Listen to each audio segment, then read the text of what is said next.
Welcome to Indiana Sports Beat Radio. So for the thousands in attendance and the millions watching around the world.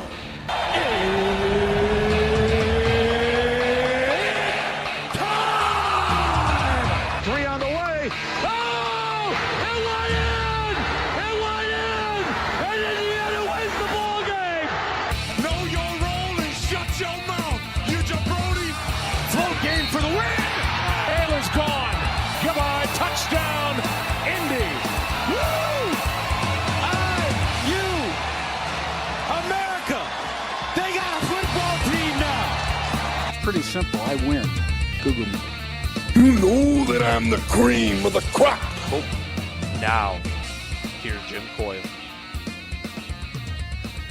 It's Friday, everybody. How are you doing? Welcome aboard. Glad to have you along, no matter where or how you're listening, but just lock it in on the radio station. You've got it in on the radio dial as you travel throughout the day.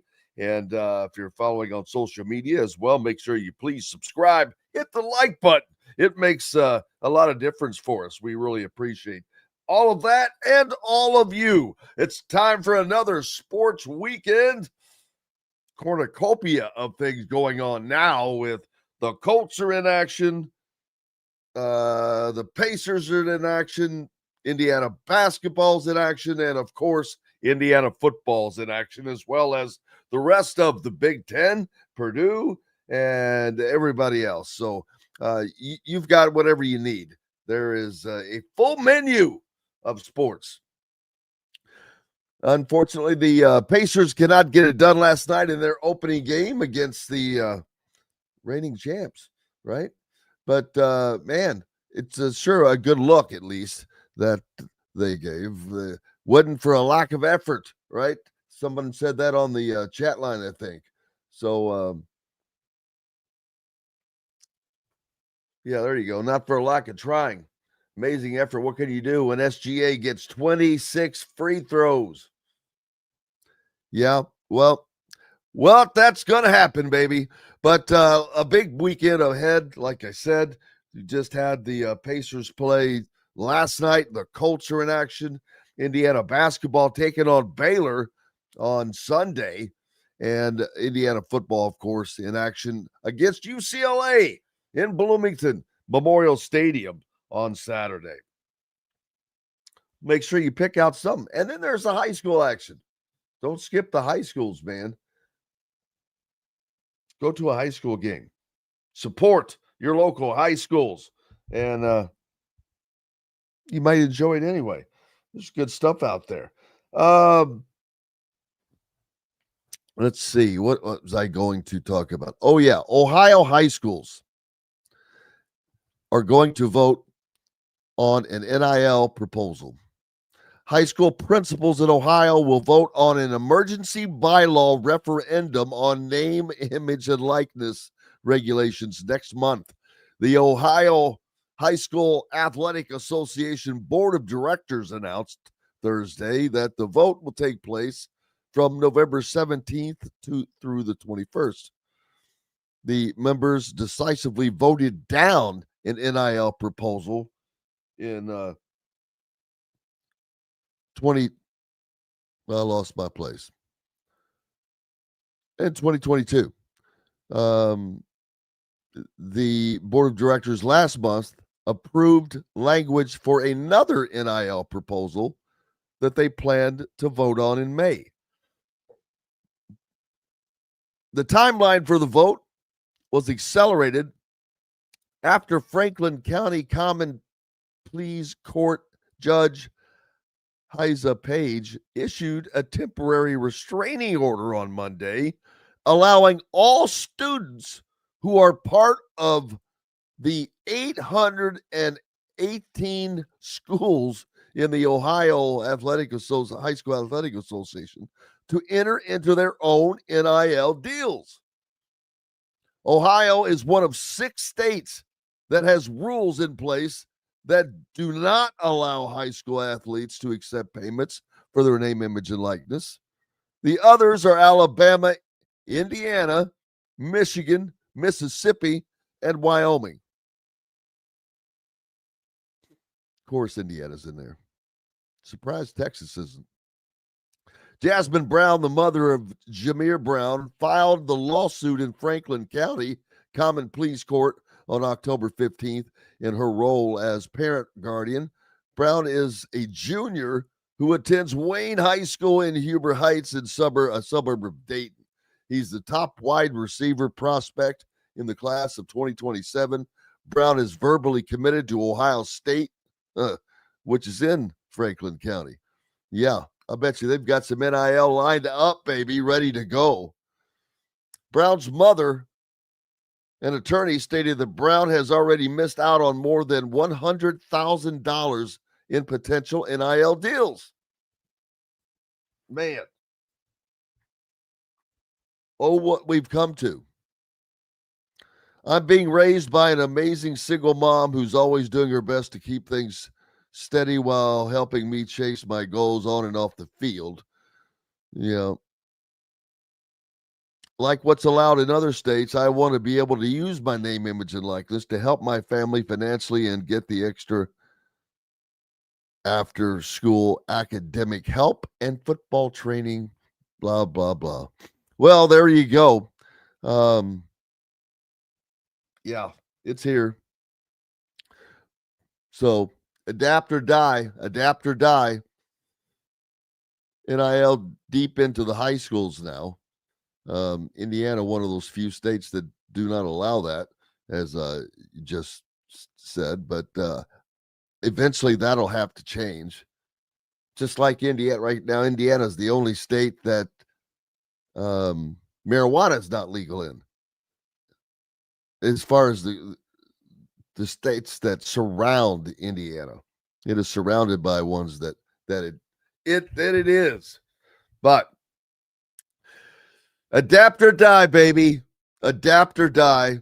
So there's that. I think I saw there's more fallout from the betting, or I saw something about betting as well that had something to do with LeBron James. I'll have to try to find that again, but that someone was given advanced knowledge of injuries of LeBron. There we go. Yeah. Allegedly, former 11-year NBA player Damon James was arrested Thursday. Wow. Amid charges that he allegedly disclosed privileged injury information about a prominent basketball player to facilitate illegal sports betting, authorities announced. LeBron James was the prominent player, a source close to James told ESPN. James was not accused of wrongdoing in the incident. Jones was one of 34 people arrested, with Portland Trailblazers coach Chauncey Billups and Miami Heat Terry Rozier as part of a years-long investigation spanning nearly a dozen states and involving tens of millions of dollars, FBI Director Kash Patel said. The investigation outlined two separate cases, one on illegal sports betting and another on rigged poker games involving the mafia. Talked about that yesterday. Jones was an unofficial, unpaid part of former Los Angeles Lakers coach Darvin Ham's staff and is no longer with the team under current Lakers coach J.J. Redick. Ham invited Jones to be a part of the team after team activities after James spent the summer of 2022 with Jones, present for many of his offseason workouts. James was unaware that Jones, his former teammate and assistant coach with the Cleveland Cavaliers, was involved in gambling activity when Jones spent time around James and the Lakers during that season. Federal indictment alleges that before a Lakers game against the Milwaukee Bucks on February 9th, Jones texted a co-conspirator to get a big bet on Milwaukee tonight because James was going to be out. James, who passed Kareem Abdul-Jabbar as the NBA's all-time leading scorer in the previous game, on February 7th, 2023, would go on to miss 3 straight games because of soreness in his left ankle. Jones allegedly added via text, bet enough so D. Jones can eat too. Now, wow, Milwaukee would go on to win the game. And the indictment alleges that the following season, Jones provided non-public information to a co-conspirator in connection to the Lakers game involving against the Oklahoma City Thunder. Man, basically, you're going to get caught. I love to see that they're getting these guys caught, but it's just unbelievably disappointing and mind-boggling that the guys that are making the kind of money that they're making are the ones doing this. But it is what it is. But you're going to get caught. I guess there were, at the beginning, there were no examples to be made of. And so it's taken this amount of time. So hopefully, I wonder if people are going to get smart and stop. But why are the guys with the money that, golly, why are you risking everything? It's amazing. It's amazing. Bozon, how have you been? Says IU will cover the spread tomorrow against UCLA. Fozon coming in from Amman, Jordan. Great to see you. And I hope everyone else is having a great weekend. And are you better? Are you going to get some bets in on some games? I might just do that this weekend. I don't understand why I did not remember to do a simple thing of bet $100 on Indiana to win their first game and then just let that roll. So now I'm going to have to try to make up 6 games of that, which is not possible, and then let it roll and see what happens.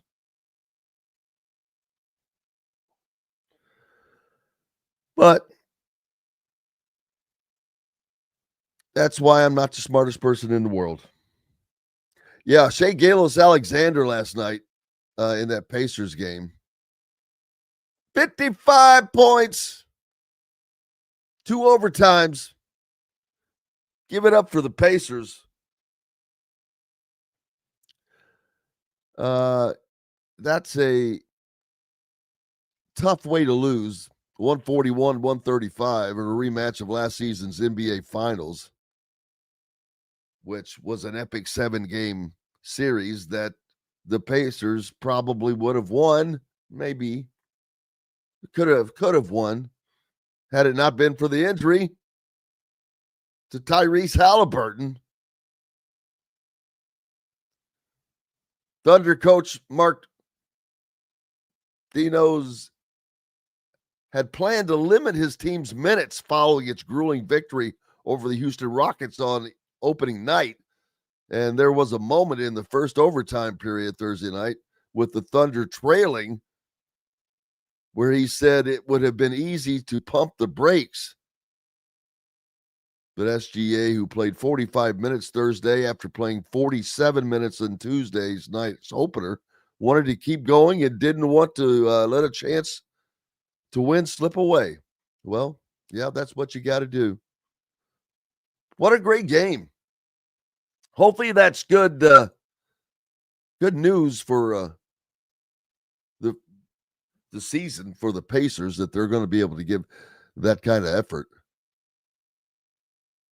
because it's going to take that kind of effort. The coach, I've talked about the coaches, how they have just been boom. We'll talk about when we come back, but take a break. Now, is Brian Kelly on the hot seat? I think so. We'll talk about all that and more. Glad to have you along. Hope your Friday is going well. It's a great Friday sports weekend coming up. And glad to have you listening to Indiana Sports Beat Radio. Don't forget, Southern Indiana fans, stop into our good friends at Reynolds Family Dentistry in Sellersburg. Go see our friend Dr. J. He will get you done. No pain, guaranteed. Guaranteed. He just gives the no pain guarantee. I just made that up. Andy Moore Honda is Bloomington's #1 Honda dealer for a reason. Buy a new Honda and get a 3-month break from car payments. That's right, no payments for 90 days. That includes the all-new, all-electric Honda Prologue, and you get it for just 0.9% financing. Or the 2024 Honda Ridgeline Black Edition or the Honda Accord LX, both for just 1.9% financing. Get more to your door from AndyMooreHonda.com, Bloomington's #1 Honda dealer and your best place for new and used vehicles. If you're looking for a new home in the Indianapolis area, you need Cheryl Sizemore from Brick and Ivy Realty. Cheryl Sizemore has over 2 decades of experience, and that could be the difference in getting the home you want in today's tough housing market. Reach out to Cheryl at CherylSizemooreSells@gmail.com or 317-701-0838. That's 317-701-0838. Let Cheryl Sizemore sell or find your new home today. Huddle up, football fans. Tailgate season is here, and nobody gets you ready for game day like Academy Sports and Outdoors. Swing by your local Academy store or shop online at academy.com to find everything you need, from grills to jerseys and more. Be a watch party legend with gear from top brands like Nike and Under Armour, all at unbeatable prices every day. With 8 Academy stores across Indiana, including our Bloomington location, fun can't lose, and neither can you. Gear up today at Academy Sports and Outdoors. Zach Browning here to tell you about an offer you simply can't pass up. If you're looking for the best coverage of Indiana football and basketball, which includes recruiting, weekly chats, podcasts, as well as access to the best national team out there, then look no further than thehoosier.com. The best part, it's just $1 for the first week. Oh, and did I mention that you get a full year of access to The Athletic when you sign up?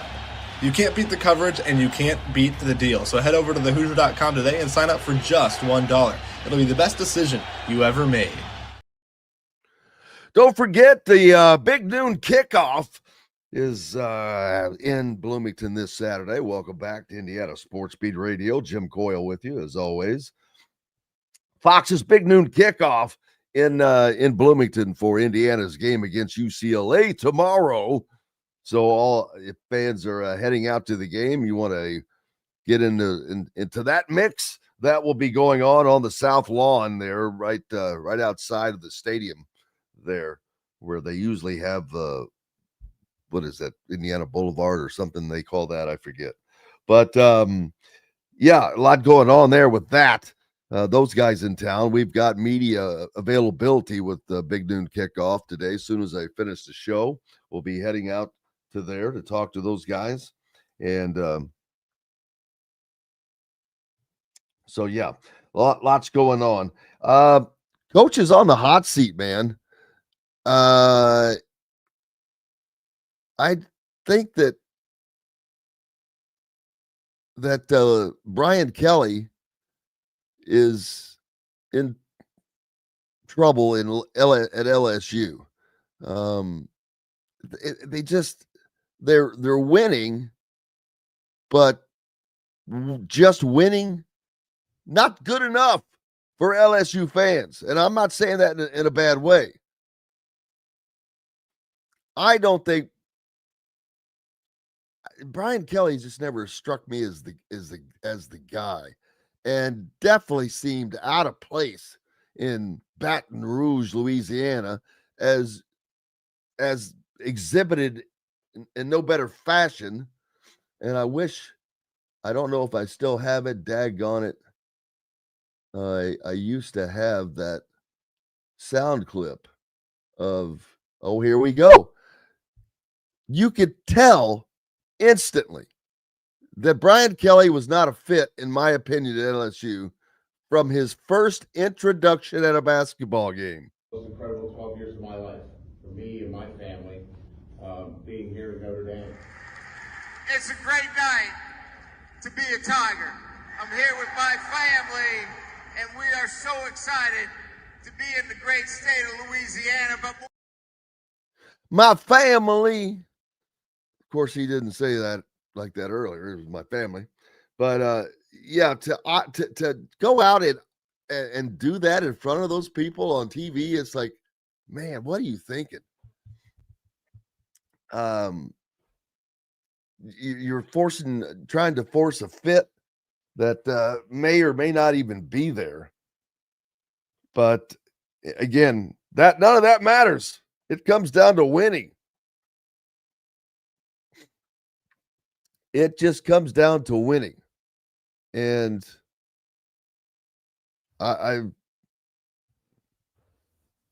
there is talk of him possibly resigning. And I don't doubt it. I do not doubt her. Florida has turned to Steve Spurrier Jr. looking for help to help fix their floundering offense. That's kind of crazy. Interim coach Billy Gonzalez said on Wednesday that the younger Spurrier, who was hired as an offensive analyst earlier this year, will be more involved with quarterback DJ Lagway when the Gators played number 5 Georgia in Jacksonville on November 1st. So there's that. There is that. I saw an article about the best stadiums in college football. Now, it's not the biggest stadiums. It's not, capacity. It's the best stadiums. And one of the things that struck out to me, that the selection that ended up at number 1, it was by a wide margin, a very wide margin. And it was LSU's Tiger Stadium in Baton Rouge, where normally they get night games, a lot of night games. And it's a daunting environment. No doubt. I've never been there, but it was almost a 2-to-1 difference between first and second in this poll. And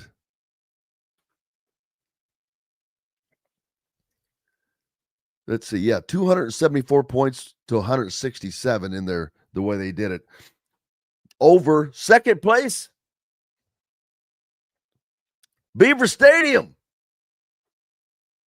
Penn State, Happy Valley. Not very happy at the moment, but a very daunting environment. And another reason why fans need to understand that when Indiana travels to Happy Valley later in the season, that's not going to be an easy game. I truly believe that. But Tiger Stadium, number 1 by a wide margin. 14 number 1 votes. The second place stadium, Beaver Stadium, received 1 number 1 vote.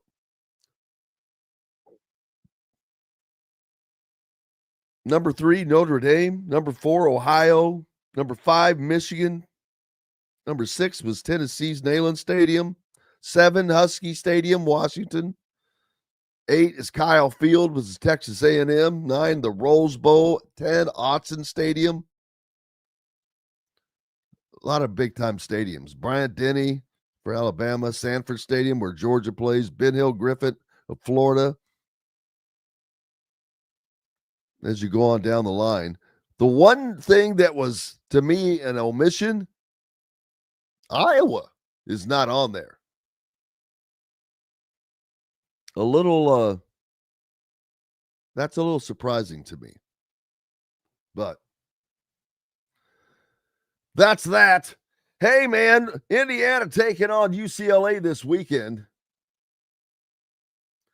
And I think it's going to be a little bit more challenging than people think, but which is good. You've got a quarterback in Nico Amaleven, that's a little elusive and has been has spearheaded their resurgence since they fired Coach Deshaun Foster. UCLA is 3-0. That ain't bad. They are 3-0 in the conference since they've retooled their staff. And they're offensively, this team is rushing for 233 yards a game now in their last 3 games, which would be against Penn State, Michigan State, Maryland. They're so much more efficient. Time of possession, 36 and a half minutes. That means the other team has the ball 23 and a half minutes. Yeah, but that can be a bad thing because Indiana usually takes about between 2 and 4 minutes to score in a scoring drive.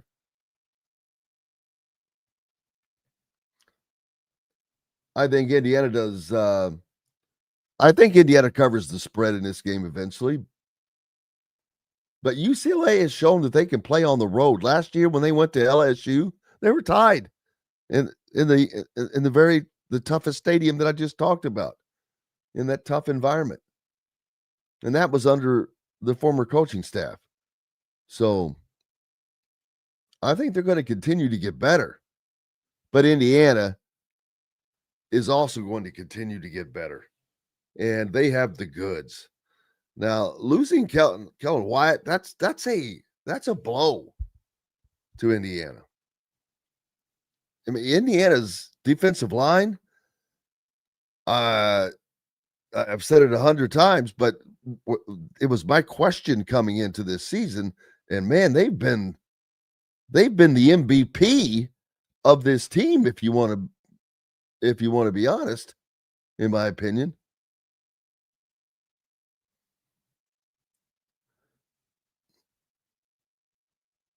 Yeah. It's amazing to watch that growth.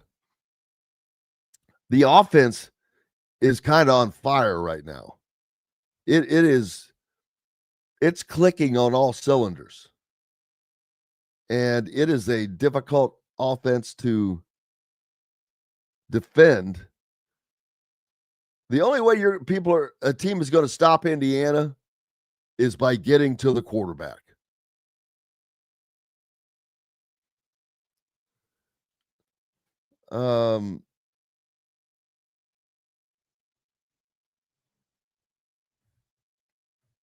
And I think that that can happen at some point.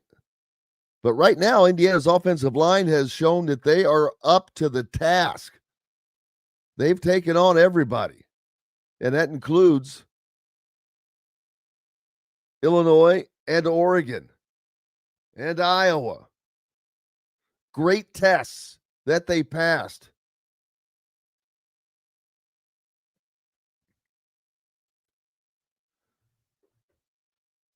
And I think they're going to continue to pass. The question is, how far can this Indiana team go?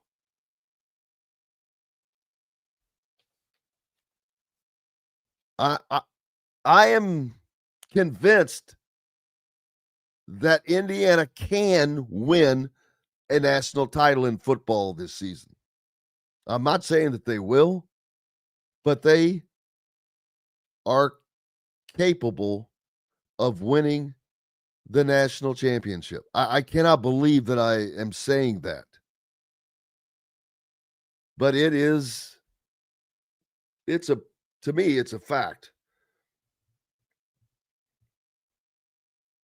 I think that the win at Oregon pretty much put a stamp on that. I think that against Ohio State on a neutral field, it would be a knockdown, drag-out fist fight. But I like Indiana to come out on top and go 13-0 and get the number 1 seed in the college football playoffs.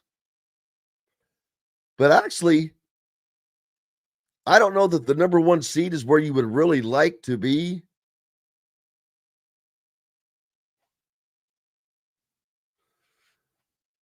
As far as the matchups, I was looking at one matchup that I was looking at it. And I'm like, you know what? Indiana's got the better match. They didn't have the number one seed. It was number 2, I think. And I thought that was the better matchup for going forward. Yeah, you like the On 3 merch there that I'm wearing? We can have that. We're going to have that in the store for sale as soon as they get that up. ISB merch coming too, for those of you. Oh, and as a matter of fact, I'm glad you mentioned that, Fred. Yeah, I know if you're listening on radio, you cannot see what I'm wearing, but I'm wearing a nice Adidas zip up with the Hoosier.com On 3 embroidered on it. If you go get a subscription to the Hoosier.com from now through the end of November, they'll do another one in December. But since it's late in October, now through the end of November, if you get a subscription to the Hoosier.com, I'm going to put your name in a drawing and going to draw out, and the winner gets an embroidered the Hoosier.com On 3 jacket, pullover, something of that nature. So go to the Hoosier.com and subscribe. Got to take a break. Alec Lasley's going to join us. We're back with more Indiana Sports Beat Radio right after these messages. Know a team or group needing a fundraiser? Boost Fundraising raises more money faster and offers the most unique and user-friendly online fundraiser in the nation. Your team receives personalized fundraising pages for each team member. Free team-branded promo gifts shipped to each donor. Boost Fundraising does it all. Sports teams, marching bands, charity causes, and community groups. Go to boostfundraising.com and be sure to enter the promo code COYLE, that's COYLE, to receive a discounted fundraiser. Whether it's a night out with the family, after work with colleagues, or catching the game with friends, Bubba's 33 is the place for you. Bubba's 33 offers a mouthwatering menu of selections that are all made from scratch every day. The portions are big, but the prices are small. And with over 50 big screen TVs, you'll never miss the big game. Bubba's 33, pizza, burgers, beer. Zach Browning here to tell you about an offer you simply can't pass up. If you're looking for the best coverage of Indiana football and basketball, which includes recruiting, weekly chats, podcasts, as well as access to the best national team out there, then look no further than thehoosier.com. The best part, it's just $1 for the first week. Oh, and did I mention that you get a full year of access to The Athletic when you sign up? You can't beat the coverage and you can't beat the deal. So head over to thehoosier.com today and sign up for just $1. It'll be the best decision you ever made. Huddle up, football fans. Tailgate season is here, and nobody gets you ready for game day like Academy Sports and Outdoors. Swing by your local Academy store or shop online at academy.com to find everything you need, from grills to jerseys and more. Be a watch party legend with gear from top brands like Nike and Under Armour, all at unbeatable prices every day. With 8 Academy stores across Indiana, including our Bloomington location, fun can't lose, and neither can you. Gear up today at Academy Sports and Outdoors. Welcome back, Indiana Sports Beat Radio, coming to you on this Friday. Alec Lasley from the Hoosier.com joins us now. And Alec, another big football weekend for Indiana as UCLA comes to town, a resurgent UCLA team that is now 3-0 since they made a coaching change. They've looked unbelievably good from the word go as soon as they made that change. And that was an amazing thing to see because they'd sucked. Let's be honest. They were the worst team in the Big Ten, except for Purdue last year, but they were probably this year, and you knew they weren't going anywhere. But man, that change is remarkable. I don't think Indiana's going to have a problem in the game. I I think that they'll cover the spread because Indiana is also they're rolling on all clicking on all cylinders right now. But UCLA is going to be at least put up a good challenge. Yeah, it's interesting. A lot of people kind of assume that UCLA is going to come in and not, have an upset by any means, right? But, make it a lot more challenging. And I struggle with that because typically in these types of environments, right, when a team is this hot, when a team is coming in with kind of this much, I guess, external pressure to kind of come in and play a lot better than what they typically have, it doesn't go the right way. So I think Indiana is really going to be okay with this one. I don't think UCLA is going to have, the ease that it has offensively, right? I mean, they've played Maryland, they've played Michigan State, and obviously a depleted and kind of emotionless Penn State in the 3 wins, right? And then that fourth game since the coaching change was Northwestern there at the very beginning. So, it's not like they've played stout defensive teams thus far. The offense, right, is doubled for UCLA, doubled in rushing yards per game up to about 240 a game over the last 3. And they're running the ball about 45, 46 times a game. So it's going to be a very, very run dominant attack. It's going to be a team that gets to third down a lot because they are running the ball. They're not stretching the field a whole lot. I think it is from 23% up to 50% right now on third down conversions for UCLA in the last 3 games. So they're making the right and necessary changes, but they're not a team that just has the firepower to compete with the Indiana defense. I think Indiana is going to be able to shut them down as long as they are going to be able to limit a little bit of the quarterback run. That's right. What Indiana's kind of struggled with at times over the course of this season from a defensive standpoint, and some of those explosive plays. But overall, I think Indiana's going to be just fine. I think they're going to win and cover the spread. And this team really, from a mindset perspective, is much more focused on all the details than what I think a lot of people externally really understand. Obviously, with us, much closer to the program, we talk to Curt Cignetti every week. We hear him multiple times throughout the week. We hear him in post-game press conferences and pre-game stuff. He's very, very focused on making sure that the mindset of this team is here and now and not focused on anything other than that. And, I don't know of a coach, maybe outside of, Nick Saban back in the Alabama days that really gets his team up and prepared for every single opponent. And that's something that's very difficult to do, especially when you have more talent and more firepower and more goals and expectations. And so that's the thing that I think is going to be extremely helpful for Indiana here. But I just don't think this is going to be as close of a game that a lot of people do. Again, UCLA has played much better, but I think Indiana is just coming in with a much different mindset, higher goals, and this is just another little kind of roadblock from getting them to that. And I think they roll in this one just like they have all season long. Yeah, Curt Cignetti has, if anything, besides being as brash and bold as he was, and that was done with purpose, he is locked in on keeping things locked in. I mean, there are phrases that sound like cliches, but when you live them, they're not cliches. Keeping the main thing is one of those phrases that they live by.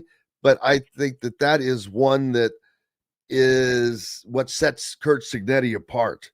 He's been able so far to keep his teams locked in on the challenge at hand, to keep them focused and to not let them lose sight. Now he's facing a bigger challenge now, one that he has not faced before. And that is not apathy, but just feeling good about yourself. Because this team, this program in these 2 short years has been built on, having this chip on your shoulder, built by guys that were not recruited by the big guys, And then we're told we'll see if they can compete at this level. So they've had that attitude. Now that they're beating these big guys, you go to Oregon and you get a win. That's the best win of the college football season, without question in my mind. Now you've got to fight that feeling good about yourself and not having that chip on your shoulder. So that's something Kurt Cignetti has been great at so far. And I think that they'll continue to do that, because that's part of what drives this team to winning, is how they go about it. Man, they are machine-like on offense right now. That offense is just clicking, and that's bad news for the teams they're going to be playing. No, absolutely. I mean, they from start to finish, right, in games that they have a little bit of a slow start here and there. Right, we saw that a little bit obviously with Michigan State. We saw that with Iowa. We saw that even dating back to Old Dominion, right? Just a little bit slower to kind of get things going. That's one thing that UCLA does really well. They're plus 41 here in the recent 3-game stretch in first half scoring, right? So they're going to try to get out to a hot start, but again, I think that Michigan State game really, I think, helped the mentality of this team. We heard Kurt Cignetti talk about it after the Michigan State game that, kind of midway through the week, he saw a little bit of the lapse in the focus that they needed. And that was the one thing that, wasn't worrisome from him. But the one thing that he really focused on Friday and then going into Saturday was just to make sure that mindset did not shift from, hey, we're, number 2, number 3 in the country now, to, hey, we can actually lose any sort of game and put us behind the 8 ball when it comes to our goals and expectations and what we want to do, the rest of the season here. So I think that little lapse really reframed this team and what they're trying to accomplish. And I think that's why UCLA and moving forward, when you look at the remainder of the schedule, I just don't see a way that this Indiana team falls before the end of the year. They're on too narrow of a path of what they are all trying to accomplish, and that's a rare thing in any sport, right? But specifically in college sports, you only get that, and that's a few teams only get that, and those are special moments. And I think specifically with this coaching staff, with this team, they're all very, very much focused on the details now. And I think that that Michigan State and that slow start and that little bit of kind of rocky boat, I think is going to help them moving into the back half of the season here. And obviously whatever happens postseason play beyond the final regular season game. Yeah, I think that they've just come off of this tough 3-game stretch in which they took on number 9 Illinois at the time at home, and of course we know they wiped them from the planet. Then you go into Carver Hawkeye to Iowa and take on the Iowa Hawkeyes there in that tough environment, which was great training for their next game at Oregon. And they go out there and they get it done in that environment. So now they're hardened, they're ready to go, and they've got a clear path the rest of the year. And I agree with you, although I do think that game at Penn State will still be a tough game because of the environment. But do you think there's going to be an environment there? I mean, they could have 2-3 more losses before we get to that point, and we already saw what it was towards the back half. So that's like, right. I mean, Penn State this year, right, has yes, they're very talented, but what makes them so difficult to play there is obviously that environment with nothing really to play for at this point, a backup quarterback, right? I mean, I think that's the one thing that really could go either way, but I just don't see that environment being what it obviously can be, regardless of how many kind of wins or losses they have here. I just think everyone's from a Penn State perspective, everyone is just totally out on this season, especially with Drew Aller out. It's not like you have a lot of expectation here moving forward. So I'm very interested to see what that's like. I just don't. I have a hard time thinking it's going to be the difficult environment that you're obviously used to from Penn State. Yeah, that's a great point. And We'll have to certainly see, but I do agree on the 12-0 finish for the Hoosiers. And not only that, I like them. I mean, this is way too far. We've got 6-7 weeks that we've got until the Big Ten title game, but at least maybe 8 weeks. I like them against Ohio State. I don't know. I still don't know how good Ohio State really is. Who have they played? That's Texas. Texas is not a shining star, and they really don't have another big win. Indiana has the 2 best wins in college football, in my opinion. But I just think that as a whole, as a team, Indiana is better because they're better offensively. But it's a 50-50 game. It's going to be a knockdown, drag out fist fight, in my opinion. But I think Indiana can win the Big Ten, go 13-0, and I think they can win the damn national championship, Alec, because that would put them in the number 1 or possibly 2 slot. And I think they're capable of beating any team in the country right now. No, absolutely. I mean, I think you're right. They showed that going at Oregon, a place that no one had won for almost 2 years. Right. So I mean, this this team 100% can not only win a Big Ten, they can win a national championship. Right. I think it's just really about continuing to focus on the details for them. It's I do think Ohio State and Indiana are right there neck and neck. I don't know. That's probably flip of the coin. Right. It would be interesting to see. Right, what happens at the end of this year from an Ohio State perspective. Obviously, they still have to win out. Indiana still has to win out to have both teams meet there.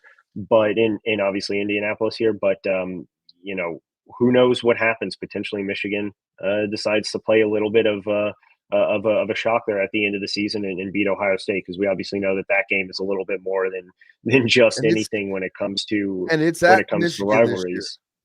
Yeah, so I mean and just like you said, right, Ohio State really has not, outside of the Illinois game at Illinois, which they obviously handled quite easily and pretty much had that game in the bag at the end of the first quarter to kind of middle portion of the second quarter.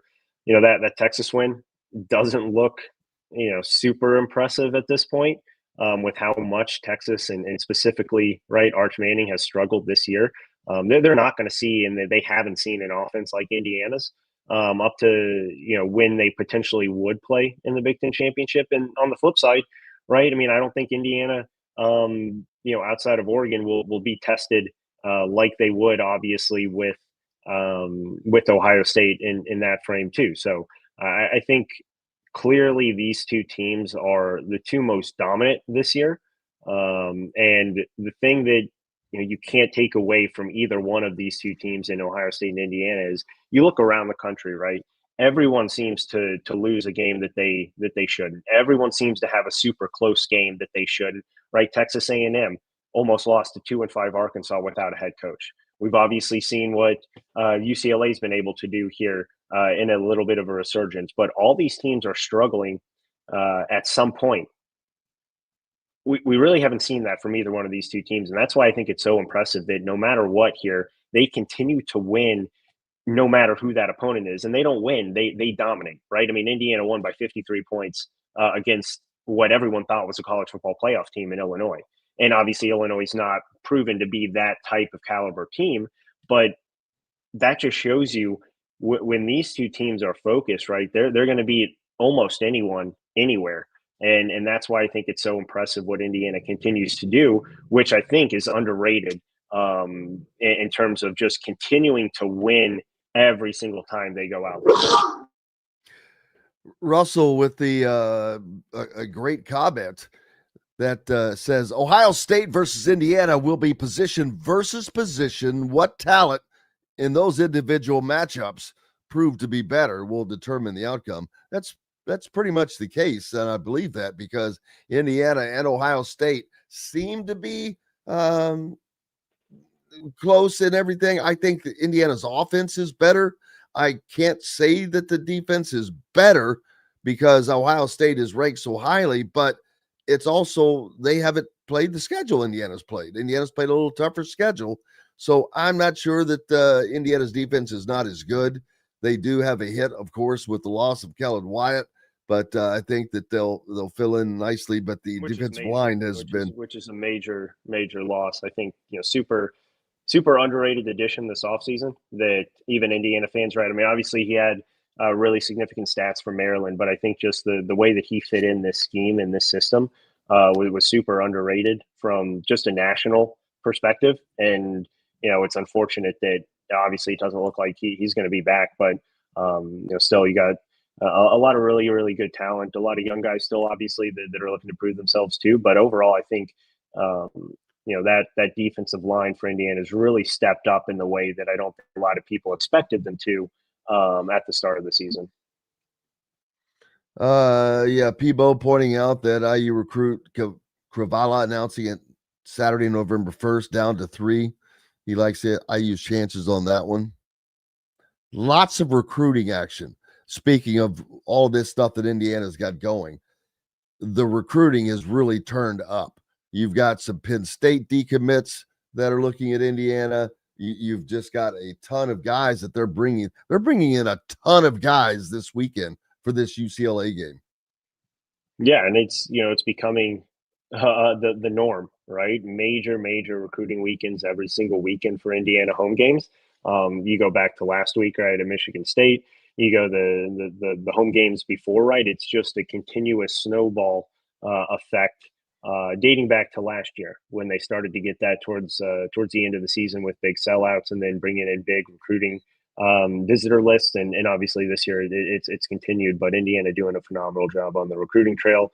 And the biggest thing is that everyone continues to say, right, the two things are culture and winning, right? And if you have both of those, they obviously go hand in hand, but we haven't heard those two things from an Indiana football team in quite a while. And obviously getting up to number 2 in the country and dominating and playing in very fun schemes, right? I mean, this offensive system is very fun to play in. Now we've seen through 20 games. Doesn't matter if you're the number 1 wideout or the number 4 wideout, you're going to get your touches, right? I mean, Miles Price, Keyshawn Williams, both in the NFL right now, were 3rd and 4th wide receivers last year from Indiana. And then obviously you look at what they do from a running perspective. It's a 3, not as much this year, right, with Lee Beebe going down early in the season, but it's a 3-headed attack for 2 years now, with multiple guys getting multiple touches every single game, both out of the backfield and running the ball. And then defensively, I mean, why would you not want to play for an aggressive style defensive coordinator in Brian Haynes, where you have, Isaiah Jones coming into this week, right? I mean, I think 3rd and 4th in sacks and tackles for loss.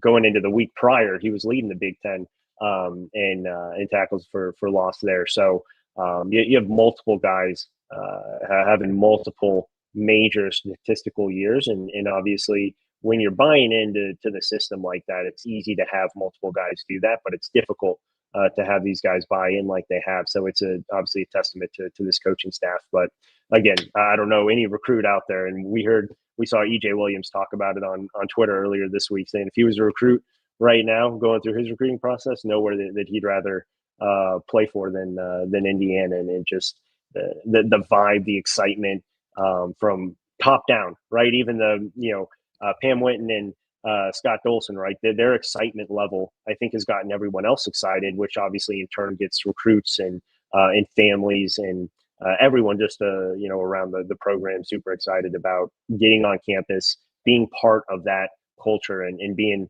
part of the change that's obviously still ongoing and can really never stop there. But obviously it's crazy to look back 24 months ago and see where the program was versus where it is now, and in such a short amount of time. And obviously it takes more than one person, but I think everyone is quite excited about the future under Kurt Cignetti, especially after obviously signing that new long-term deal. Absolutely agree 1,000%. Alec Lasley from the Hoosier.com with us. We've got lots more to talk about. IU basketball in action as they'll take on Baylor this weekend. Back with more Indiana Sports Beat Radio right after these messages. If you're looking for a new home in the Indianapolis area, you need Cheryl Sizemore from Brick and Ivy Realty. Cheryl Sizemore has over 2 decades of experience, and that could be the difference in getting the home you want in today's tough housing market. Reach out to Cheryl at CherylSizemore@gmail.com or 317-701-0838. That's 317-701-0838. Let Cheryl Sizemore sell or find your new home today. When it comes to apparel and promotions, Freethink has you covered, literally, whether it's 24 or 200 shirts for sports leagues, businesses, or groups. Freethink Apparel and Promotions can also create your very own merchandising store. Freethink Apparel and Promotions did it for Indiana Sports Beat Radio, and they can do it for you. Whether it's screen printing, embroidery, digital printing, promotional products, vehicle wraps, or anything else under the promotional line. See what Freethink Apparel and Promotions can do for you at freethinkapparel.com. Huddle up, football fans. Tailgate season is here, and nobody gets you ready for game day like Academy Sports and Outdoors. Swing by your local Academy store or shop online at academy.com to find everything you need, from grills to jerseys and more. Be a watch party legend with gear from top brands like Nike and Under Armour, all at unbeatable prices every day. With 8 Academy stores across Indiana, including our Bloomington location, fun can't lose, and neither can you. Gear up today at Academy Sports and Outdoors. Whether it's a night out with the family, after work with colleagues, or catching the game with friends, Bubba's 33 is the place for you.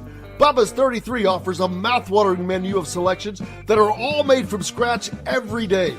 The portions are big, but the prices are small. And with over 50 big screen TVs, you'll never miss the big game. Bubba's 33, pizza, burgers, beer.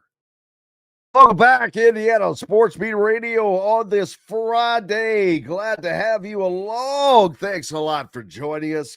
Keep it locked right where you have it on your radio dial as you travel throughout the day. Alec Lasley from thehoosier.com is with us. And don't forget, as I mentioned earlier, for those of you listening, go to thehoosier.com, subscribe. It's 50% off, number one. Number two, it's the best coverage of IU athletics and inside information. Number three, you get a subscription to The Athletic on top of that. And to sweeten the deal, you have to email me and let me know that or get a message to me that letting me know that you subscribe because you heard it on Indiana Sports Beat Radio, and you will be in the running for one of the sweet pieces of merchandise like the one I'm wearing right now, this Adidas zip up with the On3, thehoosier.com embroidered on it as well. So can't get a better deal than that. Alec Lasley from thehoosier.com is with us. And Alec, basketball sneaking in, man, and it's going to come in hard and heavy. You've got Kentucky and Purdue playing, which I that one kind of slipped by me. I had Dustin Schutte on yesterday, and that one just went right by. But I think, is Purdue playing at Kentucky? Yeah, tonight. Yep. So we'll look forward to checking that action out, and that'll give us a view of what Purdue really looks like, what Kentucky looks like, because both of those teams are on Indiana's schedule this year. Then you've got Louisville, Alec, who just added, I think it was Kareem Abdul-Jabbar, or was it Larry Bird, or who was it from the NBA that they've added? They added some dude that's played in their damn G League for 3 years. How is this even possible that the NCAA does this? Yeah, London Johnson. I think he was part of the. Initially, I thought he was part of the 2024 class, and then obviously went and played in the G League, but for 2 years, I think it was, and then now obviously came back and kind of reclassified into 2026. There's a lot of different loopholes, right? It's almost, if you think about the Europeans, the international players, right, playing professionally, it's not to say that that's a great parallel, because there's obviously some big differences in both, but pretty close. You can kind of think of it like that from a U.S. perspective. But yeah, I mean, now we're starting to hear some other names from a G League perspective that are getting looked at, and that are kind of down to 2 or 3 colleges that are looking to make a decision here. Houston involved with the center who's been in the G League for the last couple of years too. But it's very kind of convoluted in terms of how it works. Joe Tipton at On3 has a really good article online about the details and kind of the nuances of recruiting G League players and how it can work. So definitely would check that out. But now this is the first time that we've seen that. And so it'll be interesting to see what snowball effect, if any, right, that it really creates. It was funny, a couple years ago, maybe 4 years ago, right, when the G League really started to create some momentum, a lot of people were worried that the G League was going to take a lot of good potential college players from high school and take them away from college. Now we see the G League coming back into the college game, and the college game, I think, is probably the best that it's ever been. So it's an interesting dynamic in how the two have kind of shifted over the last couple of years from that standpoint. Obviously, NIL's helped a lot of that, but it'll be interesting to see what snowball effect this creates, and how frequently I think we see it. I don't think it's going to be multiple guys every single year. I think you're going to see maybe one or two, but I don't think it's going to be a huge new recruiting draw for a lot of these coaches. If so, then that's going to create multiple new dynamics that I don't think the NCAA is anywhere near ready for. Well, I don't think, there's a lot of things the NCAA is not ready for, and that there are going to have to change without question. But the NCAA is going to have to, nothing's going to change really. I've said this over and over until there is federal legislation, whether it's the SCORE Act or whatever. There has to be some kind of guardrails put in place, because right now there are basically none. When you're pulling in guys that have played in the G League for 3 stinking years, there's no rules, man. No, absolutely. Like I said, it'll be interesting to see what happens. The NCAA is not ready for kind of any of these changes typically when they happen, and are always kind of being reactionary. So you'd like to see them be a little bit proactive in some of the sense, but we'll see what happens. I don't think, again, this is going to be a huge form of recruiting with the G League here moving forward. So it's probably just going to be one or two of these players, every single year. But that's about it from my expectation and perspective. The Louisville game, speaking of that, number 1 UConn season opener against number 20 Louisville, that was supposed to be played at Ramstein Air Force Base in Germany on November 4th, has been moved to the Naval Academy because of the government shutdown. We're excited to have the opportunity to play at the Academy. Coach Jeff Waltz. That's the women's game. Yep. Yeah, that's confusing. I was going to say, I didn't know UConn was number 1. Pardon me. My apologies. Well, that's a women's game. So the women's game has been moved. So there's that because of the government shutdown. Indiana taking on Baylor on Sunday. This is the first true look. I mean, we got to see him in Puerto Rico, which was a good test at the time. But now this is a big time later, lots of growth. Lots of they've gotten better. They're better as a team, and you've got Trent Sisley, who is Trent Sisley is going to make a run for Big Ten Freshman of the Year. People better get ready for that. But this is going to be our first good look at what this team has and what they could be this year. No, absolutely. And right. I mean, I think Baylor is much like Indiana returns nothing from last year. So they have an entirely new team. It's a much different team. And we have a great exclusive Q&A up with Joe Tipton on the Hoosier.com about Baylor specifically. He was able to spend some time down in Waco this summer and watch a few practices and get some really good insight into the new Baylor Bears program. And so we were able to catch up with him and get some really good insight on what this Baylor team really looks like. And obviously, from a win-loss standpoint, this game does not matter. But it is the first time where you can see Indiana matched up against a level of competition that they're going to see and really care about moving into the season, which obviously you get almost right away with Marquette and Louisville, Kentucky, Kansas State, right? So it's a good test early on, just to kind of see where things are at after, the 3 exhibitions in Puerto Rico. Then you have the Marion preseason game last week. So now this is kind of not only wrapping up the preseason, but it's a good chance to see all the progression that they've made over the last month and a half, 2 months, dating back to Puerto Rico. But specifically with Baylor, they're always going to be tall. They're always going to be long.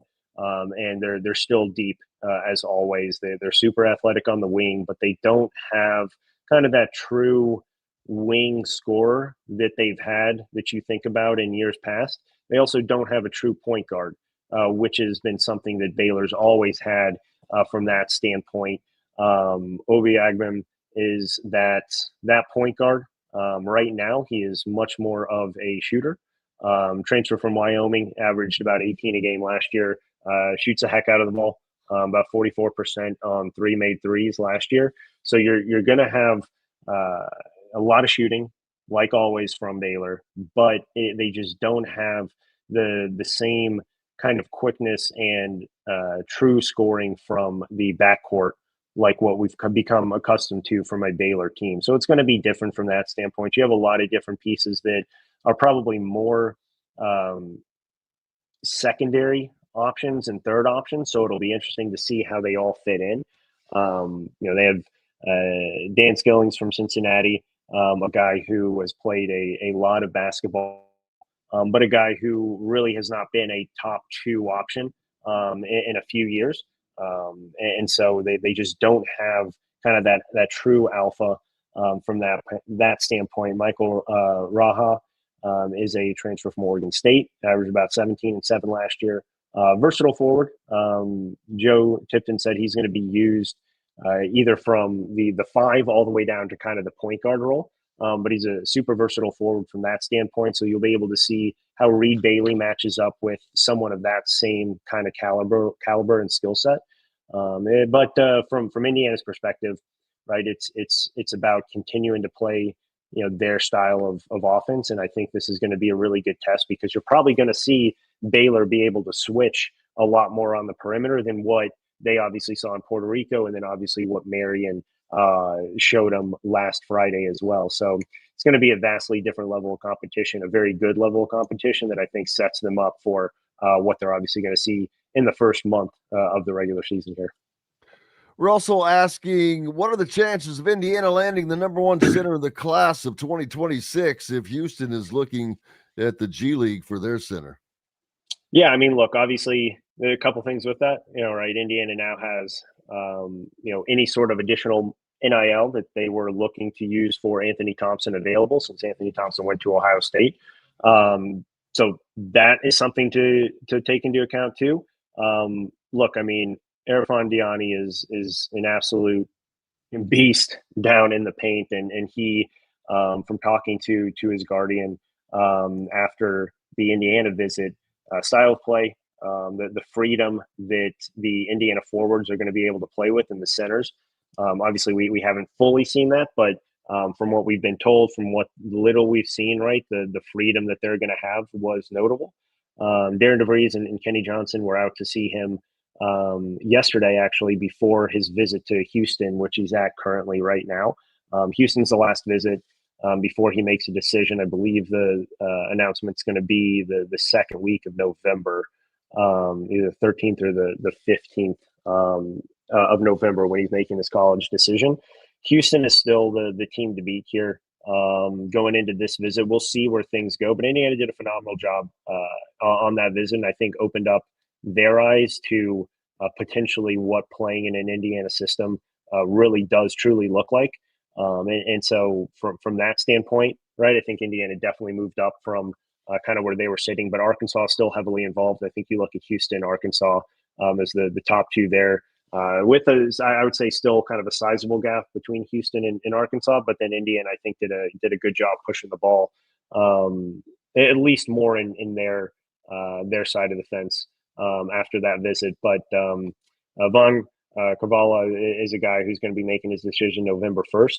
Coming off his Indiana visit, we'll have an exclusive Q&A up on the Hoosier.com here later on today from his visit and what he's now looking for in making a decision. Indiana, Xavier, Cal are the three.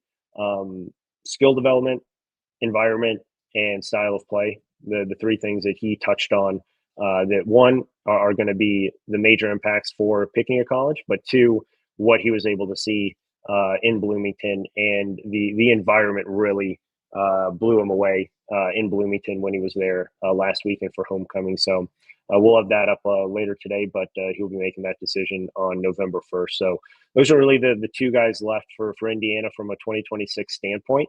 Obviously, things will still change going into the spring when you'll probably have decommitments, right? You'll probably have a couple of guys show up on the radar just like always. But those are the final two as we get into the early signing period here in the beginning of November, which is obviously just a couple of weeks away before National Signing Day. Andy asking, was Anthony Thompson a money decision? Do you think it came down to a money decision? And then I ask, if that is the case, then is Indiana being frugal, or do they have less money? So a couple of things with that, right? I mean, Ohio State, to an extent, right? Diebler is, I don't want to say coaching for his job moving forward, but there's some real pressure to win now after last year and kind of the way that his tenure started off there.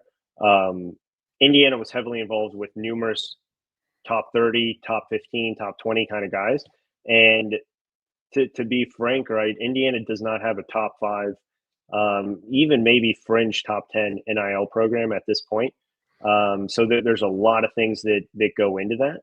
I don't want to say this was 100% about money, but Ohio State had an initial offer that was bigger than Indiana's. Indiana upped their offer to Anthony Thompson, and then within the last week before he made his decision, Ohio State upped their offer again to Anthony Thompson. Right? I mean, a lot goes into this, but I think the NIL package definitely played a role in him picking Ohio State. We'll see how it works out. Obviously, you can't fault the kid for one, staying home in Ohio, and then two, obviously for setting yourself up. But he's likely going to be a one and done type player. So it's something where for Ohio State they could not land him. For Indiana, again, he's still a massive kind of loss there because they'd done such a phenomenal job in that recruitment and did a lot of really good things leading up to that. A lot of investment into him. But obviously now you flip the page and you still have Prince Alexander Moody. You look to the other two targets here still in the 2026 class, and either way they were going to have a large transfer portal class in the spring with how many departures are expected due to graduation. So one player from an Anthony Thompson standpoint was not going to change the trajectory of Indiana's season next year. It would have obviously elevated their potential. But I still think there's multiple ways to get around that, especially with a lot of proven players that you're going to be able to find, obviously, in the transfer portal come spring and summertime. Yeah, so that puts the pressure on Darren DeVries, to be honest with you. He's going to have to land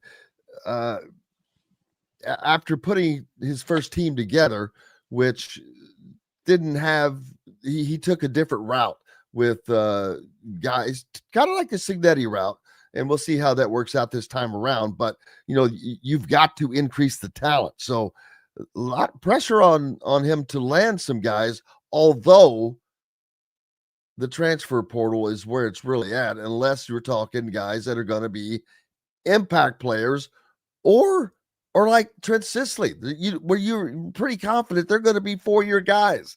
So I don't know how impactful recruiting is, to be honest with you, in this day and age in basketball, because you can fill so many needs other ways, but we'll see. Make sure you stay in touch with thehoosier.com. If you're not a subscriber, you should be. You're missing out on the best coverage of not only Indiana basketball, Indiana football, and all other things that go with it. And like I said, if you're listening, obviously here, send me a message once you get a subscription, and I'll put you in for one of these great pieces of merchandise from the Hoosier.com on 3 or Indiana Sports Beat Radio, your choice. Alec Lasley, appreciate you, my friend. I appreciate it, Jim. Have a good one. You as well, brother. We've got lots more coming up. Zach Osterman's going to join us here on Indiana Sports Beat Radio. Glad to have you along. I hope your weekend is off to a good start. That's the goal. Back right after this. The ISC Sports Network is your home for sports content across the Hoosier State. Find us live on TV and streaming or archived on our website and our app. The ISC is your one-stop shop for the content you want to see, including high school sports, college sports, and other great events throughout the year. Subscribe to our streaming service and get access to it all. ISC. Local lives here. Know a team or group needing a fundraiser? Boost Fundraising raises more money faster and offers the most unique and user-friendly online fundraiser in the nation. Your team receives personalized fundraising pages for each team member. Free team-branded promo gifts shipped to each donor. Boost Fundraising does it all. Sports teams, marching bands, charity causes, and community groups. Go to boostfundraising.com and be sure to enter the promo code COYLE, that's COYLE, to receive a discounted fundraiser. If you're looking for a new home in the Indianapolis area, you need Cheryl Sizemore from Brick and Ivy Realty. Cheryl Sizemore has over 2 decades of experience, and that could be the difference in getting the home you want in today's tough housing market. Reach out to Cheryl at CherylSizemore@gmail.com or 317-701-0838. That's 317-701-0838. Let Cheryl Sizemore sell or find your new home today. When it comes to apparel and promotions, Freethink has you covered, literally, whether it's 24 or 200 shirts for sports leagues, businesses, or groups. Freethink Apparel and Promotions can also create your very own merchandising store. Freethink Apparel and Promotions did it for Indiana Sports Beat Radio, and they can do it for you. Whether it's screen printing, embroidery, digital printing, promotional products, vehicle wraps, or anything else under the promotional line. See what Freethink Apparel and Promotions can do for you at freethinkapparel.com. Welcome back, Indiana Sports Beat Radio coming to you on this Friday. And now Zach Osterman from the Indy Star, IU's Insider, joins us. Zach, how are you doing, sir? I'm good. How about you? Great. We've already had a question. What will Zach be wearing today? And I like that. And so now, from now on, each Friday, I'm going to have to request that you grace us with some of your great swag. As I've got to say, I like that jacket right there. Is that green? Yeah, it's just fresh Adidas line. So, oh wow, it looks fresh. That's a great word for it because it looks fresh. Zach rolling in. So, what is the logo on there? I'm sure this is it's Premier League. Yeah, it's Liverpool. There you go. The old Adidas trefoil. So. You're always. How do you always stay up on top of the unis and all of that? You're always on top of it, man. I do wear a lot of jerseys. It's true. It's no, I don't mean that you do that. I mean you're always on top of what's new, what's fresh, what's out. Oh, I don't know about that, but in this case, this is relatively new because Liverpool just re-signed with Adidas for 10 years. So, yeah, good. I use Adidas school too. Maybe they can send you some free swag. They should. A big weekend for Indiana this weekend, Zach, is Indiana football obviously hosting UCLA on Saturday, and then the Hoosier basketball team will host Baylor on Sunday in the first look for fans against legit competition. Puerto Rico offered that, but now we're some 2 months later, and that makes a huge difference in the growth of the team, the growth of the individual players, growth of guys like Trent Sisley that I keep talking about. Trent is going to make a run for Big Ten Freshman of the Year, it looks, the way the tremendous development as he when we spoke to him last at that open practice, I asked everybody who had developed more from Puerto Rico till now. And anybody that gave me a name, it was Trent Sisley. So, man, he's going to be a definite piece of what happens for Indiana. But this is going to be our first good look at what they're going to have. Yeah, I mean, the funny thing is you and I were in Puerto Rico. We've seen this team more than you would in the average, right? And I mean, credit to Darren DeVries too.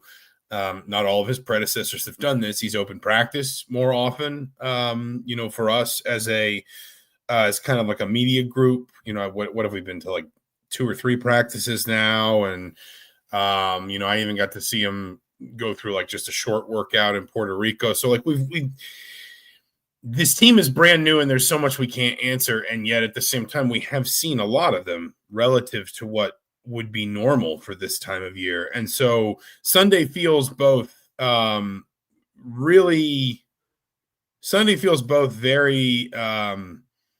instructive because because number one, it's the last exhibition. Number two, it's going to be in I think a fun environment, a lot of fans, Gainbridge Fieldhouse, NBA Arena, all that. And number three, it is a high major competitor. Baylor's roster is, pretty well turned over too, if I'm not mistaken.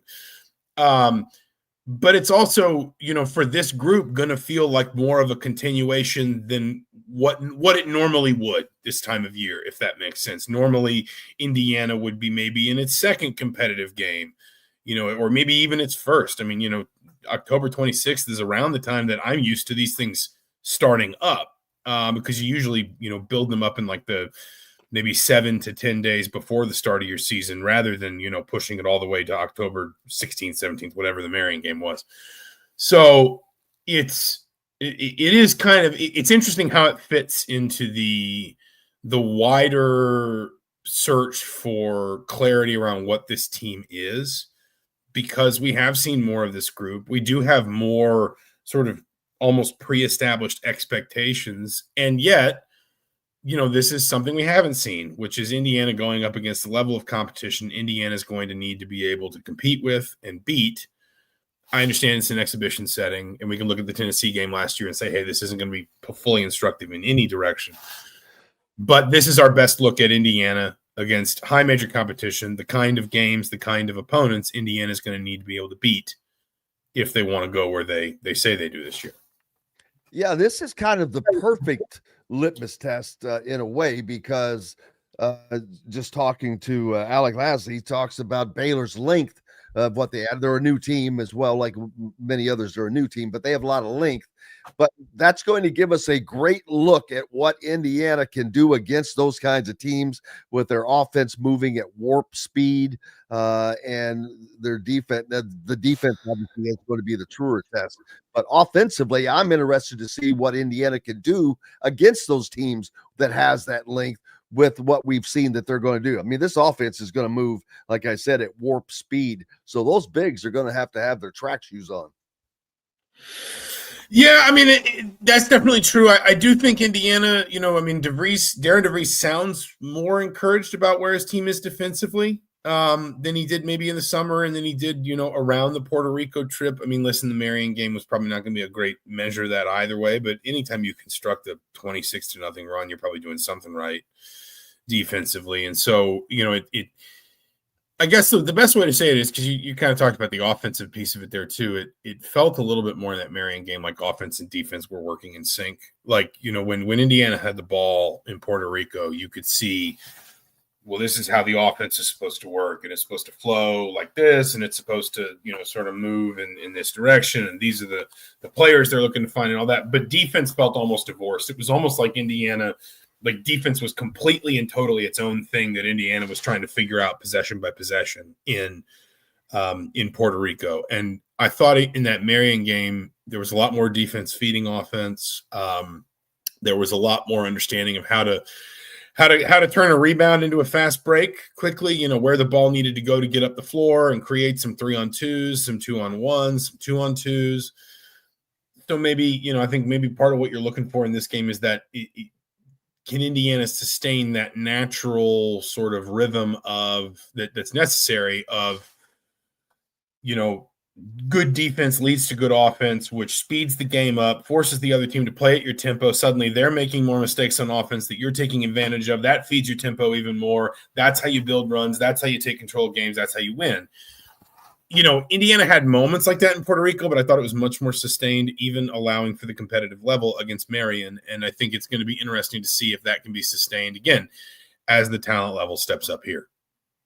Absolutely, without question. We look forward to seeing that as the season gets started, and of course, Indiana football season rolls on. And now, Zach, after the win at Oregon, it has really altered the trajectory in a straight upward manner. As Indiana has a clear path to a 12-0 season, and by clear path, they have to play the games, obviously, but they're going to be favored in every game, and they should win every game remaining on their schedule. Should is the operative word, because it is sports and stuff happens.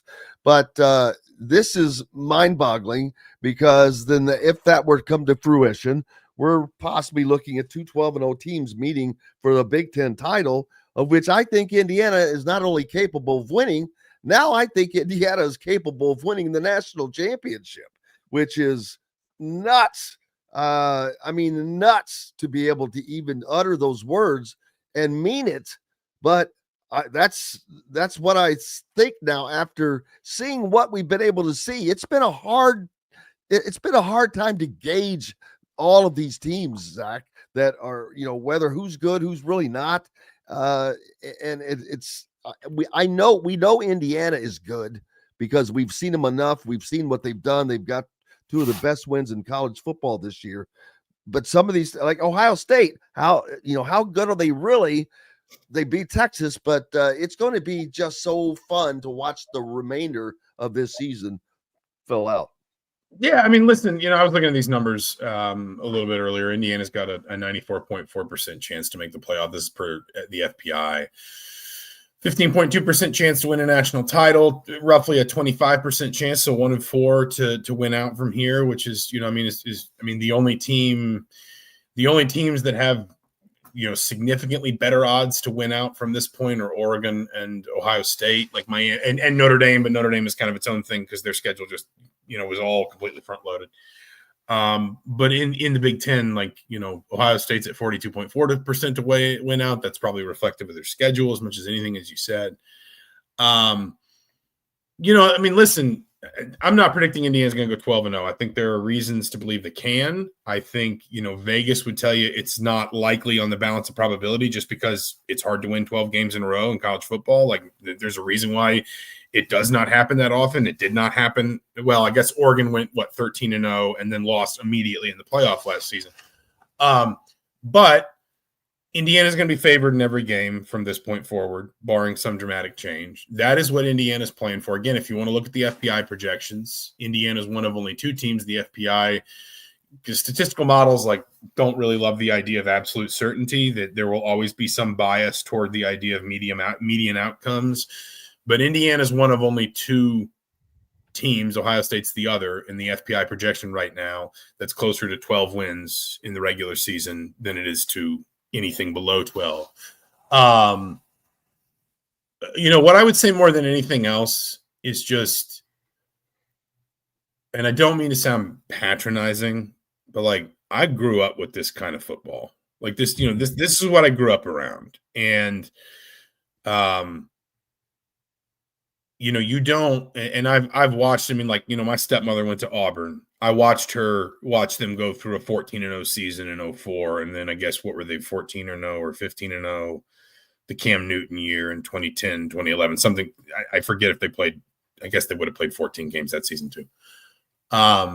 You don't realize it. A season like what Indiana's doing right now is like walking through a forest.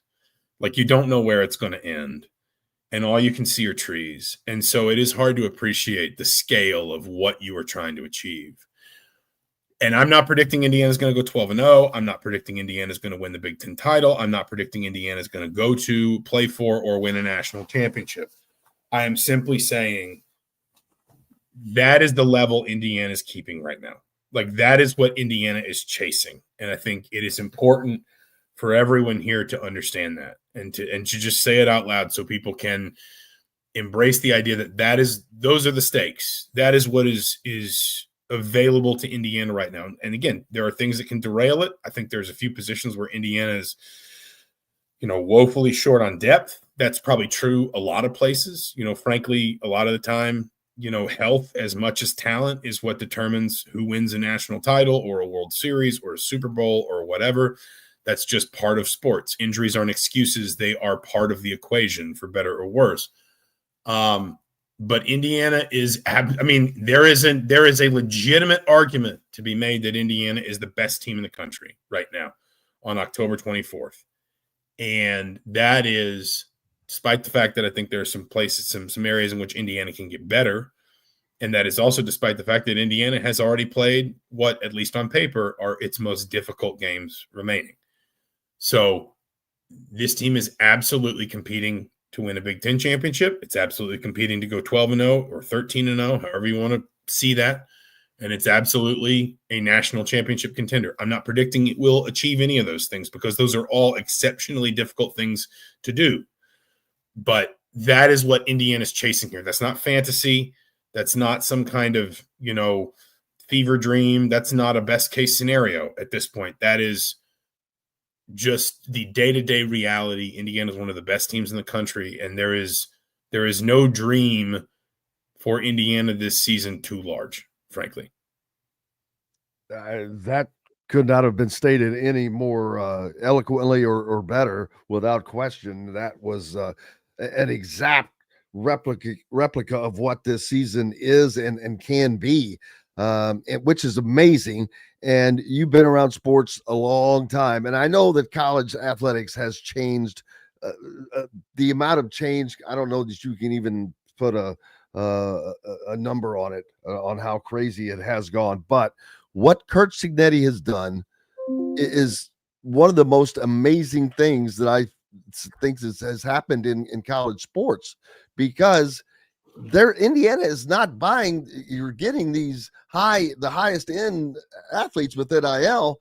They're playing within the framework of what many other teams are under as well. But yet the massive change at a program that was, it's like Lazarus being raised from the dead, and to be at this level and to this quickly and to be legitimately competing for a national championship, but potentially, is utterly mind-boggling. Yeah, listen, I think, I agree with you. I agree with anyone who says, what Indiana is doing right now is undeniably, remarkable. I do think that in the fullness of time, we are going to come to realize that it is also just reflective of the time that we are in.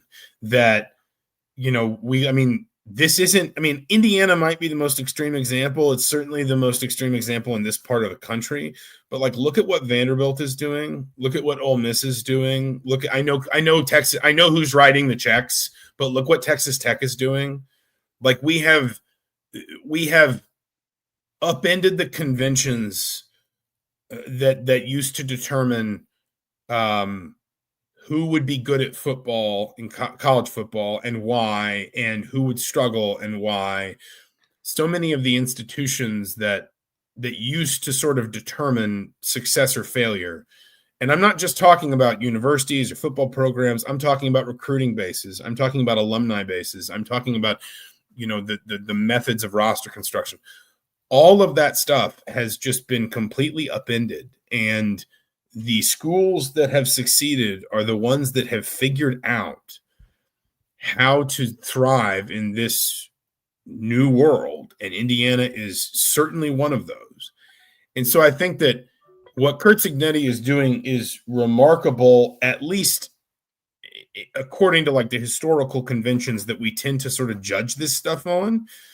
But I also think, given time, we are going to find that Indiana and Curt Cignetti as its head coach were kind of at the forefront of a revolution in how you win in college football. And that doesn't mean Indiana's here forever. I know Curt Cignetti said we're the emerging superpower of college football.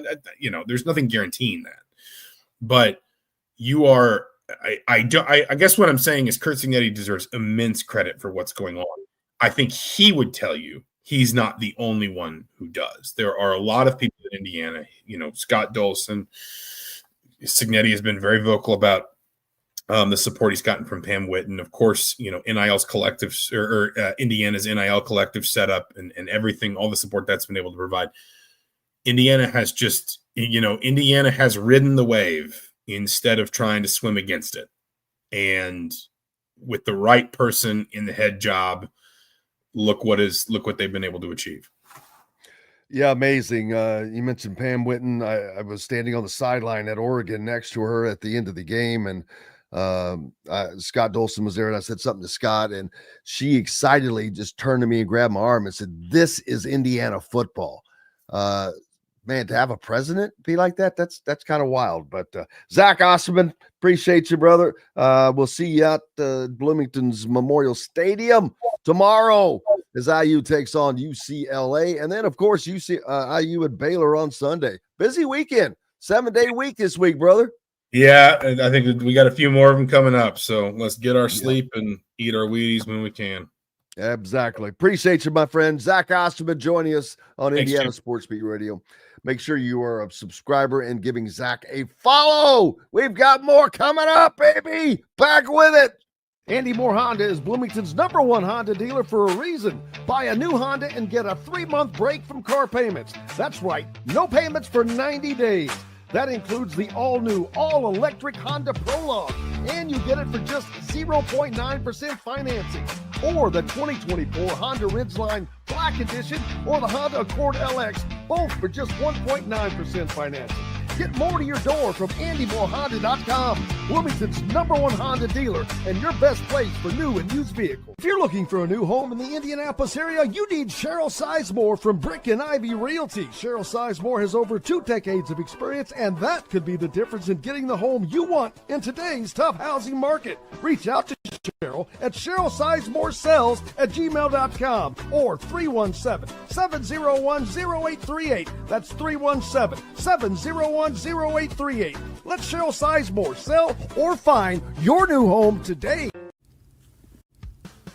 Huddle up, football fans. Tailgate season is here, and nobody gets you ready for game day like Academy Sports and Outdoors. Swing by your local Academy store or shop online at academy.com to find everything you need, from grills to jerseys and more.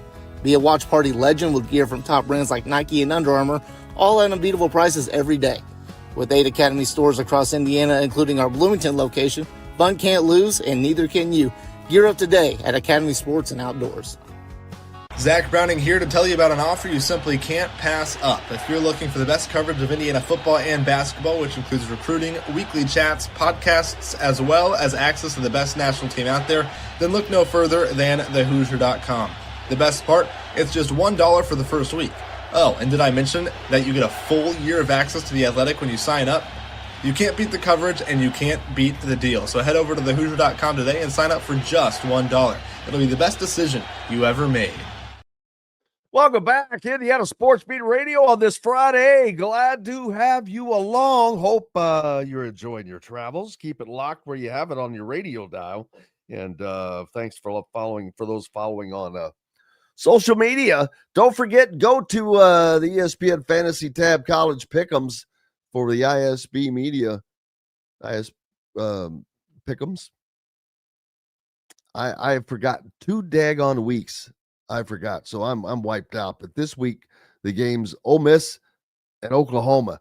That's a tough one. I'm gonna go with Ole Miss in that game. Although that would be an upset of sorts. I think Ole Miss is the better team, so that's what you do.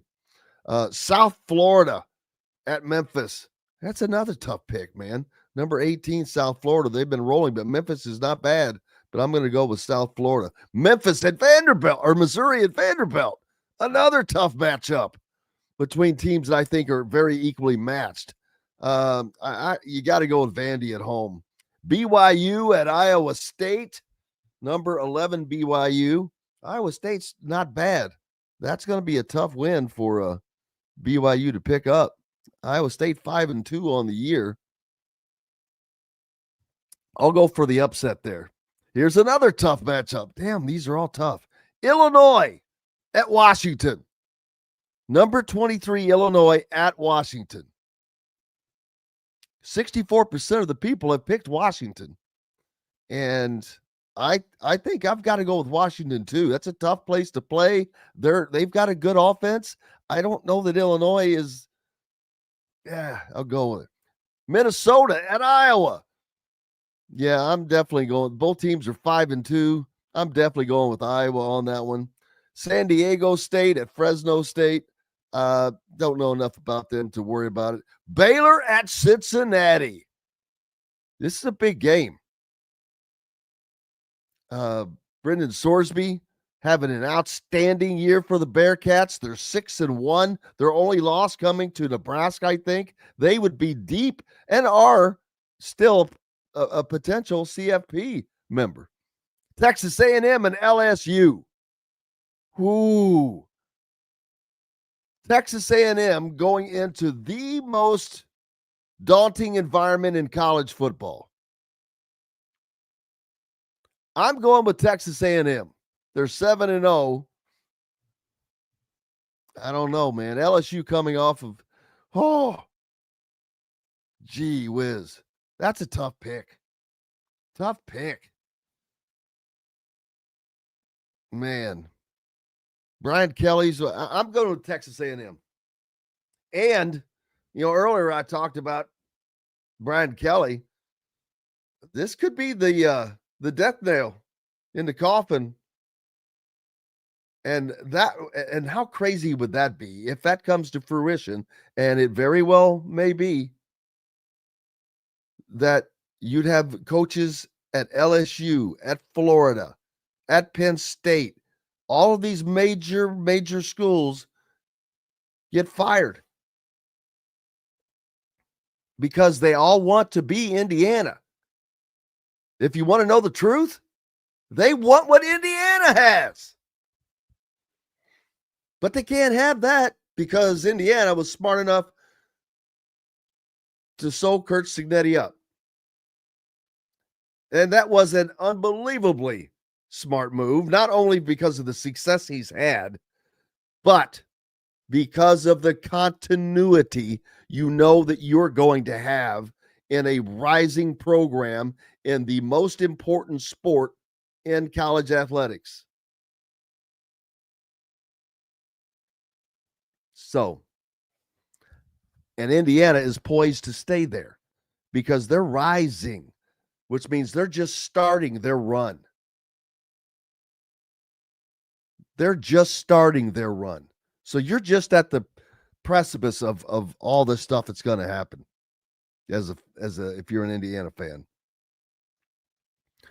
I went with Texas A&M on that game. North Dakota State, South Dakota State.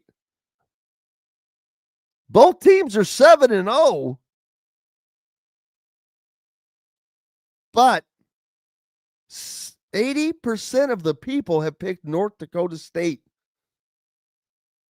And I'm going to do the same because they're the Bison. I had a couple friends that went to school there, was on the rodeo team. Yeah, I'm going to go with North Dakota State. So there's that. And then I've got to put in how many points will be scored in the Vandy, Missouri game. Who knows? 54. That's just to get the picks in. Just to get the picks in. And now, let's look at some other games this weekend. We'll start with the Big Ten. UCLA at Indiana, of course, that's a noon game on Fox. Indiana, 25.5-point favorites. The over and under is 52. Northwestern, off their, with a win over Penn State. Now they traveled to Nebraska. That's a noon contest. That's on Fox Sports 1. I don't think Northwestern has it in them. Nebraska, 7.5-point favorite. to win that. Rutgers going to Purdue. This could be an actually pretty damn good game. Also a noon game. It's on BTN. Rutgers is a 1.5 point favorite. I'm going to go with Purdue to pull the upset. Boiler up, baby. Number 23, Illinois at Washington. We talked about that just a second ago. I'm going with Washington. They're a 4.5 point favorite, tight game, but yeah, I'm going with Washington there. Minnesota travels to Iowa. I'll go with Iowa. Wisconsin and Oregon, I'll take Oregon. Michigan at Michigan State, I'll take Michigan. Man, appreciate everybody for joining us today. Let's see. I'll just jump to the SEC and see what their schedule is like. Ole Miss at Oklahoma, talked about that one. I'm going with Ole Miss. I think that the Rebels and Lane Kiffin, I don't. John Mateer is back for Oklahoma, but I think they lose. Oklahoma's a 5.5 point favorite. I'm going to take Ole Miss in that game. I have to write that down. Ole Miss. Let's see. Auburn at Arkansas. That should be a tight game. Arkansas, 3.5 point favorite. I'll go with Arkansas. Alabama at South Carolina, 11.5 point favorite. I'll take the Tide. Just talked about Missouri at Vanderbilt. Texas at Mississippi State. Texas is a 6.5 point favorite. I think they win that game. Probably Mississippi State not doing a lot, but they could. That would be nice to see them upset Texas. Texas A&M, number 3 in the country, travels to Death Valley and LSU. I think they get it done. They're a 2.5 point favorite over LSU at LSU. That's nuts. Tennessee at Kentucky, the rivalry. Kroger Field in Lexington. The Volunteers, an 8.5 point favorite. I think that they win that game. I don't know that they cover that spread, but I think they win that game. So you got that going for us, which is nice. We're in week 9 of the college football season. Some other good games. Let's see. Number 16, Virginia's at North Carolina. Bill Belichick. He's still hanging on. 10.5 point favorites, Virginia. Man, that's all. I'm going to add Virginia to that mix. A little Virginia, Ole Miss, and somebody else parlay. Let's see. I'm trying to look to see. So I talked about that game. Looking for all the ranked teams that are playing. What fun games will be out there. Texas A&M at LSU, man, that's going to be one to watch. That's an ABC 7:30 game. I know I just mentioned that, but there's a lot going on in that game. That will kind of eliminate, if Texas were to lose, that would eliminate Texas, and it could eliminate Brian Kelly. Hey, big thanks to everybody for joining us today. As always, we love you, appreciate you. We'll see you again after the game tomorrow for the post-game show with Coach Griff. Until then, I'm Jim Coyle. Go out and have yourselves an incredible weekend. I will see you on the radio. Thanks for listening to Indiana Sports Beat Radio. Be sure to subscribe to our YouTube page for more clips and team coverage of Indiana basketball, football, and more. You can also find full episodes and tons of other content on thehoosier.com. We'll see you next time for another edition of Indiana Sports Beat Radio.